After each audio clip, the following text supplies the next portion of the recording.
আসসালামু আলাইকুম। ATN Bangla IDLC নির্বাচনী বুলেটিনে সবাইকে স্বাগত জানাচ্ছি। আমি চিন্তিয়া হক। এবার স্টেপ ফুটওয়্যার লিমিটেড নির্বাচনের খবর।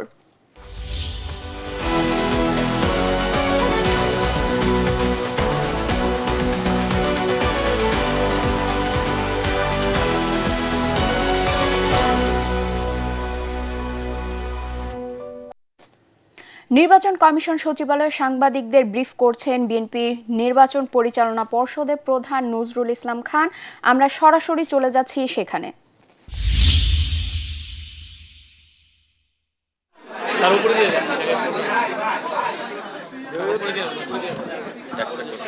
বিসমিল্লাহির রহমানির রহিম। প্রিয় সাংবাদিক ভাই ও বোনেরা, আসসালামু আলাইকুম, আদাব। আজ বাংলাদেশের ইতিহাসে এক উল্লেখযোগ্য দিন, যে দিনে দেশের মানুষ নতুন করে পুনরায় এদেশে গণতন্ত্রের পরীক্ষিত শক্তি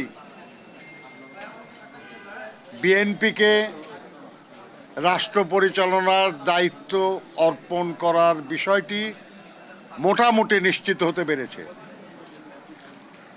এই ব্যাপারে পরম করুণাময় আল্লাহ তাআলার কাছে কৃতজ্ঞতা এবং জনগণের প্রতি ধন্যবাদ জানাবেন আমাদের দলের চেয়ারম্যান জনাব তারেক রহমান।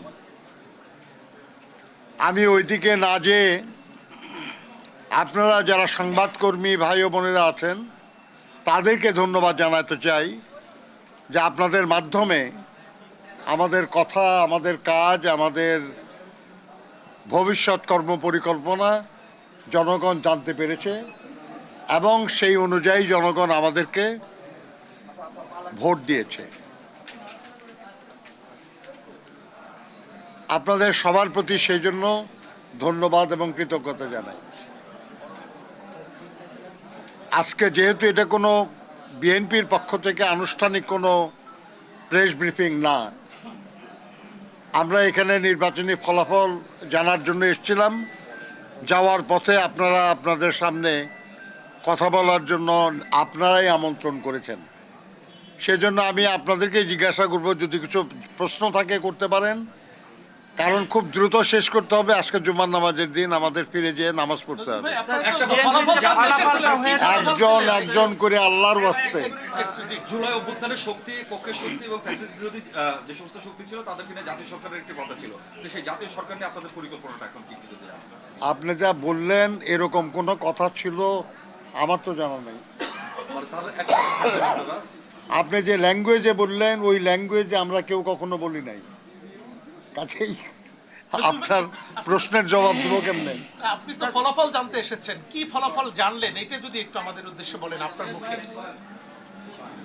আমরা গত রাত্রি থেকে ফলাফল ঘোষণা শুনছি। আমাদের সাথীরা সারা রাত এখানে ছিলেন এবং আজকে আমরা তাদের সঙ্গে যুক্ত হয়েছি। বিভিন্ন নির্বাচন কমিশনের পক্ষ থেকে বেসরকারিভাবে তারা তো ফলাফল ঘোষণা করে নাই, তারা বলেছেন কে কত ভোট পেয়েছে, কে বিজয়ী হয়েছে শব্দটাও তারা উচ্চারণ করেন নাই। তো তার এর মধ্যে দিয়ে যতটুকু আমরা জেনেছি তাতে আমরা 2/3 বেশি আসনে বিএনপি বিজয়ী হয়েছে এবং বিএনপির সঙ্গে যারা যুক্ত ছিলেন জোটে তাদেরও অনেকেই বিজয়ী হয়েছেন। কাজে আমরা মনে করি যে এর মাধ্যমে জনগণ আগামী 5 বছর বাংলাদেশের জনগণের কল্যাণের দায়িত্ব তারা বিএনপি এবং বিএনপির নেতা জনাব তারেক রহমানের উপর অর্পণ করেছেন।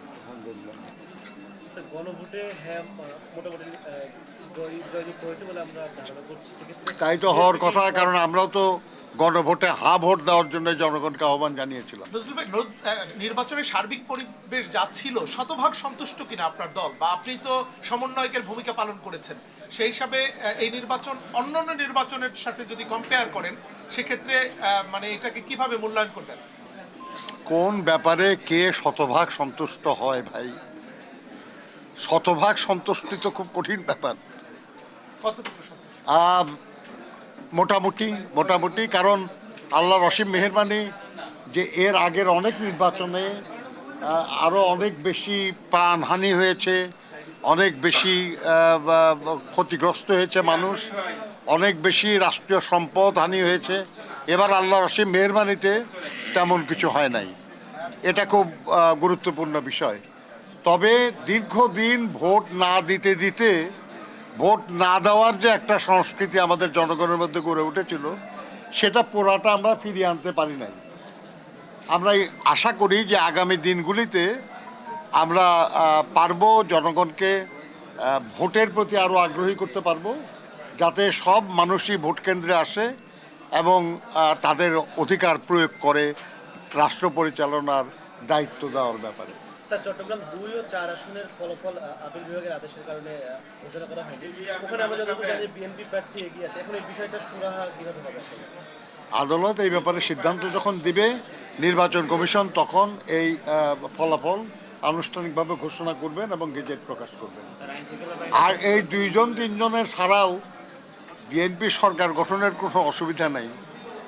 স্যার, বিএনপি যে ভোটের আগে বিএনপির যে জরিপ ছিল এবং প্রত্যাশিত যে ফল, দুইটার মধ্যে আপনাদের সব মিলে দলের পক্ষ থেকে বক্তব্য রাখবেন আমাদের দলের চেয়ারম্যান জনাব তারেক রহমান। আজকে আপনারা যদি সব ব্যাপারে আমার কাছে জানতে চান, আমি তো আপনাদের বলতে পারবো না, বলা উচিত হবে না আমার। মধ্যরাতে জামায়াত ইসলামের 12 সদস্যের একটি প্রতিনিধি দল এখানে এসেছিল, তখন রাত 4টা বাজে। সেই 12 সদস্য প্রতিনিধি দল বলেছে মধ্যরাত না, 4টায় ভোর 4টায় বলেছে যে ভোটের যে ফলাফল সেখানে কিছুটা কষামাজা করা হয়েছে এবং জনগণের রায় যদি প্রতিফলিত না হয় তাহলে তারা সামনের দিনে কঠোর আন্দোলনে যাবে। মনে কষ্ট আছে তাদের, তারা বলতেই পারেন। তবে কেউ কারোর বিরুদ্ধে কোনো অভিযোগ করলে সেটা প্রমাণের দায়িত্ব তার উপরই বর্তায়। যদি সত্যি সেরকম কিছু ঘটে থাকে তাহলে ওনারা সেটা প্রমাণ করতে পারলে যাদের বিরুদ্ধে তারা অভিযোগ করেছেন সেটা তাদের ব্যাপার। এটা আমাদের বিরুদ্ধে তো তারা অভিযোগ করেন নাই। আপনারা যে বলছেন 2/3 আসলে আপনারা জয় লাভ করেছেন, আপনাদের যে জয়ের ব্যাপারে যে আশাবাদ ছিল তার সাথে কি সেটা মিলেছে কিনা? বলেন যে আপনাদের যেটা আপনারা প্রত্যাশা ছিল আসন জয়। দেখেন, আমরা 292টি আসনে আমাদের প্রার্থীদের মনোনীত করেছিলাম। আমাদের তো ধারণা ছিল যে আমাদের সব প্রার্থীই জিতবে, এটা সবাই তাই মনে করে। এমনকি যারা 200-400 ভোটও পায় তারাও বিজয়ের আশা করেই নির্বাচনে অংশগ্রহণ করে। তো এই ব্যাপারে এই প্রশ্নের জবাব তো কিছু তেমন দেওয়া যাবে না। আমরা বলি যে আমরা যাই হয়েছে, ইনশাল্লাহ আগামী নির্বাচনে নিশ্চয়ই আমাদের ফলাফল আরও ভালো হবে।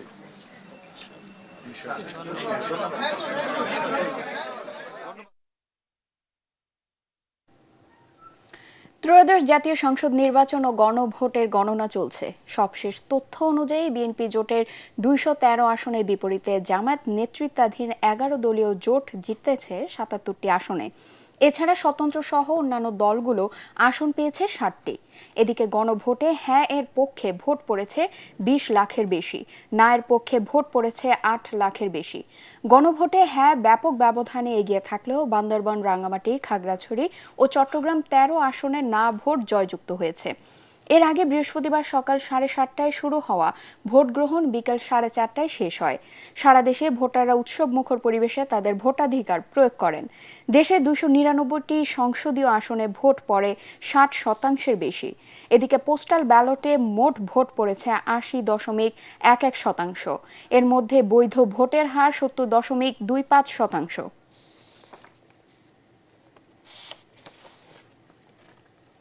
ত্রয়োদশ জাতীয় সংসদ নির্বাচনে বিপুল সংখ্যাগরিষ্ঠতা পেয়ে সরকার গঠন করতে যাচ্ছে বিএনপি নেতৃত্বাধীন জোট। নিরঙ্কুশ বিজয় পেলেও দলের কাউকে আনন্দ মিছিল, সভা সমাবেশ না করতে নির্দেশ দিয়েছেন দলের চেয়ারম্যান তারেক রহমান। বাদ জুম্মায় দেশ জুড়ে শুকরিয়া আদায়ে দোয়া মোনাজাতের কথাও জানান তিনি। জাহিদুল আলমের রিপোর্টে বিস্তারিত।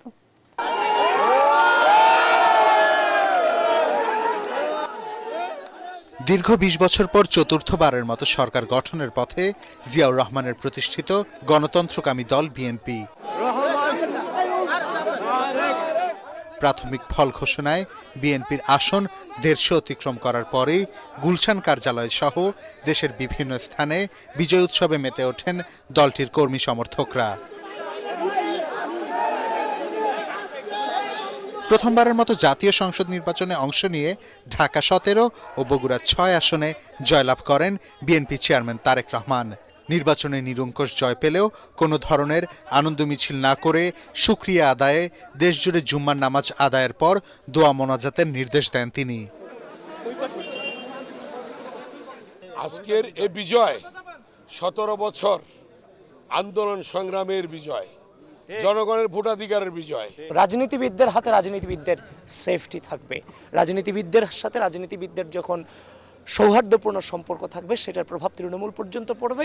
এদিকে রাতে রাজধানীর গুলশানে বিএনপির কেন্দ্রীয় নির্বাচন পরিচালনা কমিটির মুখপাত্র ও দলের চেয়ারম্যানের উপদেষ্টা মাহদি আমিন সংবাদ সম্মেলন করেন।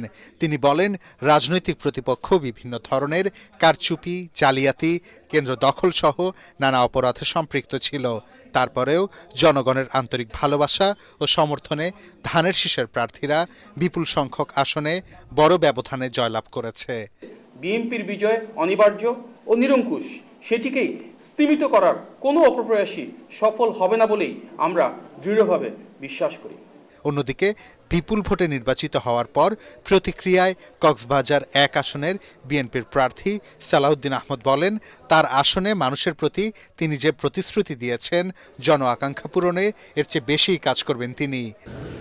প্রতিষ্ঠা করা দল এবং আইনের শাসন প্রতিষ্ঠা করার দল, বিচার বিভাগের স্বাধীনতা নিশ্চিত করার দল, গণমাধ্যমের স্বাধীনতা নিশ্চিত করার দল, সেই অংশীদার। তো সুতরাং রাষ্ট্র পরিচালনার ক্ষেত্রে বিএনপি কখনো কখনো দুই একটি ভুল করতে পারে, যেটা খুব স্বাভাবিক রাষ্ট্র পরিচালনায় থাকলে।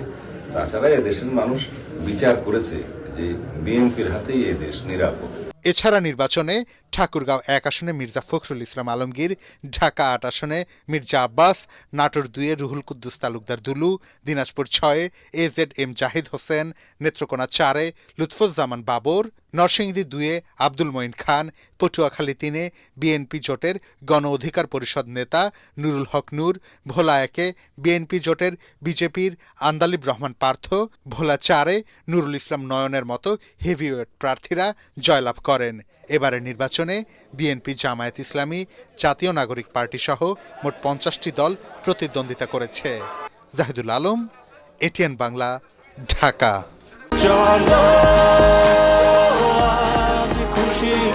40 বছর ধরে অসংখ্য খুশির মিছিলে ছিল আইডিএলসি, থাকবে আগামীতেও। বিশ্ব গণমাধ্যমে ব্যাপকভাবে গুরুত্ব পাচ্ছে বাংলাদেশের ত্রয়োদশ জাতীয় সংসদ নির্বাচন। ভারতীয় সংবাদ মাধ্যম আনন্দবাজার পত্রিকা থেকে শুরু করে পাকিস্তানের জিও নিউজ, ব্রিটিশ গণমাধ্যম বিবিসি, কাতার ভিত্তিক আল জাজিরা, আন্তর্জাতিক বার্তা সংস্থা রয়টার্স, জার্মানির ডয়চে ভ্যালে এবং মার্কিন গণমাধ্যম নিউ ইয়র্ক টাইমস সবখানে উঠে এসেছে বিএনপির জয়ের খবর। নতুন সরকার গঠনের প্রস্তুতিও শুরু হয়েছে বলে উঠে এসেছে এসব খবরে। পাশাপাশি গণভোটে প্রশাসনিক সংস্কার প্রস্তাবেও ইতিবাচক সাড়া মিলেছে বলে জানানো হয়েছে। বিশ্বজুড়ে এই নির্বাচনকে বাংলাদেশের রাজনৈতিক ইতিহাসের একটি গুরুত্বপূর্ণ অধ্যায় হিসেবে দেখছে আন্তর্জাতিক সংবাদ মাধ্যম। জাহিদুল আলমের রিপোর্টে বিস্তারিত।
পরবর্তী সংবাদ দেখার আমন্ত্রণ জানিয়ে এখনকার মতো শেষ করছি। এটিএন বাংলা সংবাদ ইউটিউবে দেখতে ব্রাউজ করুন, youtube/ATN বাংলা নিউজ। ধন্যবাদ সবাইকে।